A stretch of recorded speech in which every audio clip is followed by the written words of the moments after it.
Hi everyone, I'm Adam, and we are going to do a very broad review of Jet.Build solution suite today. Keep in mind, we can dive into the breadth of the product and spend easily over an hour. So this is going to just be a very quick overview of general functionality on our product. So we'll start by just real quick lay of the land. Left-hand side is going to be your management toolbar between general action items on the top, portfolio management here you can see in the middle where I've selected an active project, which therefore unlocks project applications and this overview page. This dashboard is something you can edit, but for example, you'll see here payments against our budget, change order log, RFI status, submittal log, and a calendar that will reflect everything you're responsible for or involved in across the project. For example, a permit expiring, an inspection coming up, a generic task that's coming due, a submittal item, a punch item, etc. This information is pulling from the modules you'll see on the left-hand side.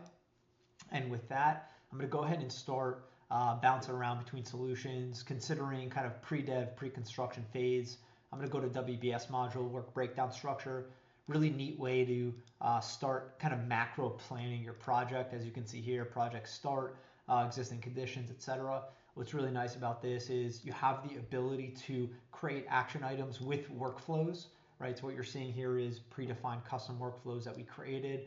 And I'm just making this up just as an example where you can add groups, individuals, workflow criteria, due dates for this action item, and drag and drop files. Once you add that task, that will populate here accordingly, as well as build out a Gantt schedule for you, right? And it'll also populate that task in our task management solution, right? In our task management solution, you have the ability to push items into that WBS module, as well as some other functionality. However, moving on, I'm going to quickly show you permit management. Really nice way to manage permits across your project. Really simple, self-explanatory: expiration date, permit number, and the permit file itself. You can, of course, also issue access to your trades to manage their permits in particular for you and with you. From that, I'm going to jump up to the accounting module. I'm going to go to budgets. Here you have the ability to create as many budgets as you like, roll up budgets into a master, as well as issue schedule values against budget line items. So it allows you for some very robust granularity in your budget process. Here I'm going to dive into a specific line item, demolition, because we've built out a bid room example here, where you have the ability to add vendors, whether it be from your CRM, project directory, or new.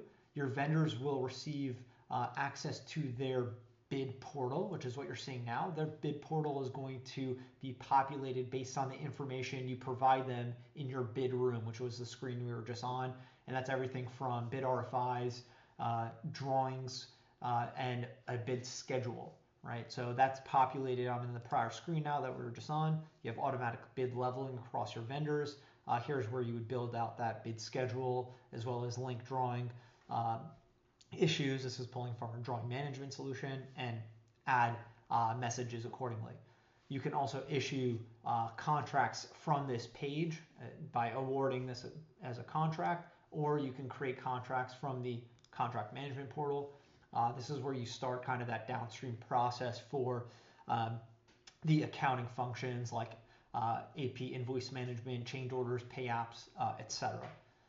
From there, I'm now going to drop down to construction and submittals. Right, so I'm going to show some examples of submittal and RFI process. So really neat functionality here. First and foremost, adding a submittal. You have the ability to link your submittal to your spec sections. This is pulling from our specification solution, as well as link submittals to your registry item, which I'll show you in a moment. Just going to fill this out so you can see a completed example. This is pulling from our groups, so you have the ability to create whatever type of group that you'd like, as well as individuals, so project directory stuff. Attach files, again, throw in a predefined workflow. You can create and label whatever workflows you'd like. Add the submittal. Now I'm going to jump up to our submittal registry. You can upload your registry via Excel. And now what's really neat about this is, you can build out your registry here. What's really neat is you can overlay your registry against your project master Gantt chart, is what you're seeing here, the yellow items overlaid against our project master schedule. Now I'll take a step back. I'll drop down to schedules so you can see where that was being overlaid against, where it was pulling from. Similar to budgets, create a million schedules. You can overlay schedule like base versus actual, or you can leave schedules as being separate. Full Gantt chart scheduling capability, as you can see here. You have the ability to add your critical path dependency with deltas. You have the ability to link schedules, so you can roll schedules up into a master. You have the ability to link budget line items to automate your cash flows for you, your forecasting.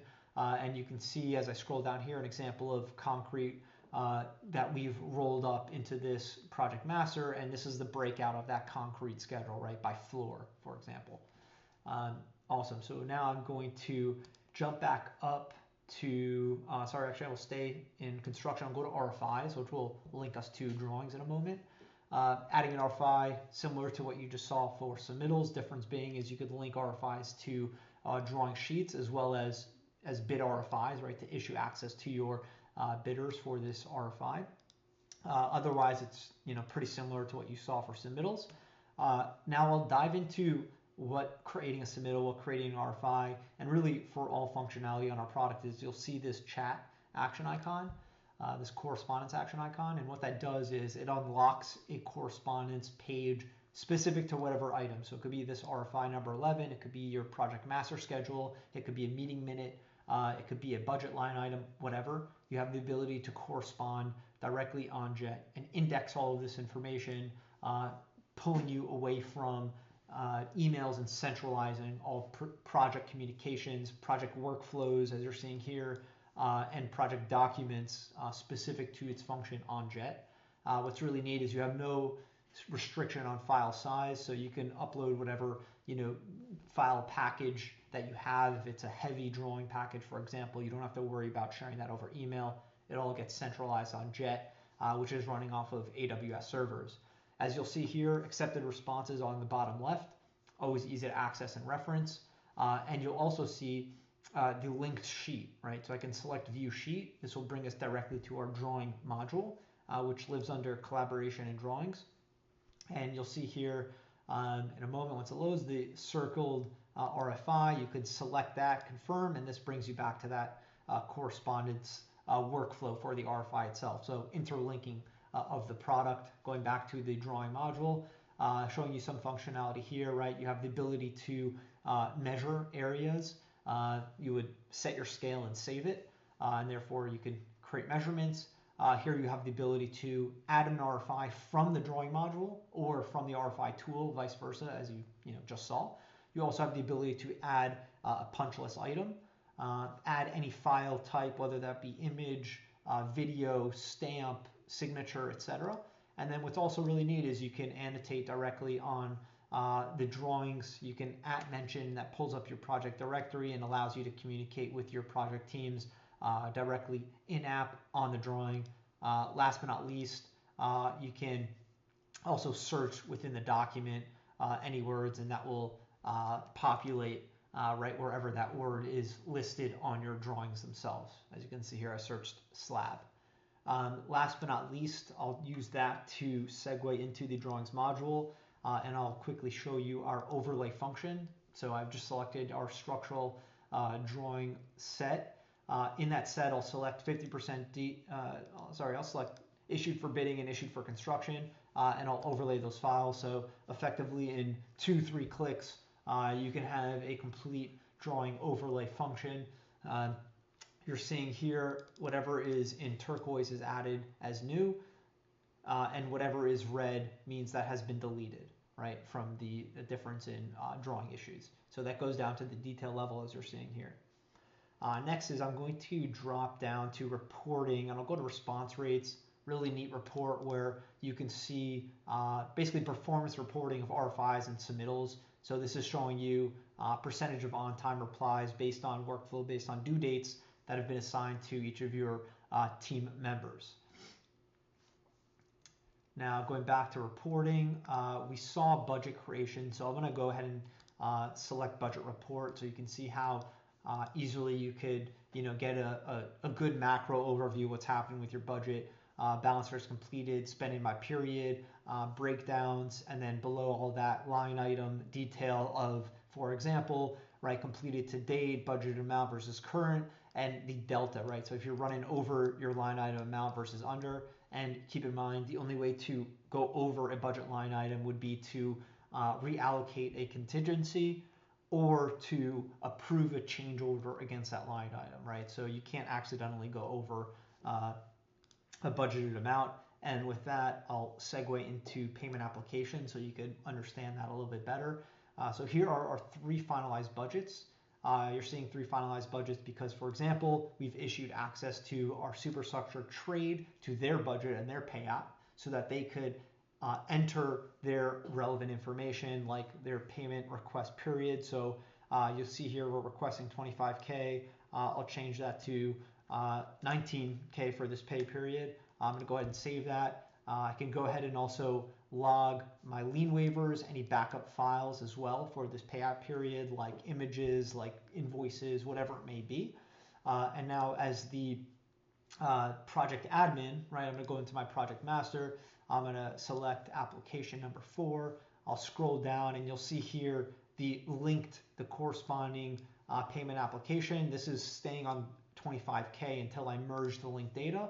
And here you can see, for example, it's been updated to 19K. So you can imagine the compounding effect if you issue access to all of your trades, all of your vendors to enter their information in the Jet portal with, of course, permission and access controls so that all of your payment application, requisition, lender draw will be consolidated into one place. And where that really gets consolidated is back on our landing page for Project Master. You're going to see here this package icon, which pulls up our 702, 703 AIA format, scrolling down fast on purpose. On the bottom, you're going to see any approved change orders that therefore get linked to this payment application, any lien waivers that have been added to this payout period, which includes the literal backup file, invoices and their backups, which of course went through the approval process through our AP portal, and any additional backup files that have been included across all of your trades, all of your vendors. So going a few steps back, I'm going to scroll down now to reporting. I'm going to show you real quick change order log. Really easy to just get a quick understanding of status of approved, pending change orders, really across all of your trades, all of your contracts. So you'll see here rejected, approved, open.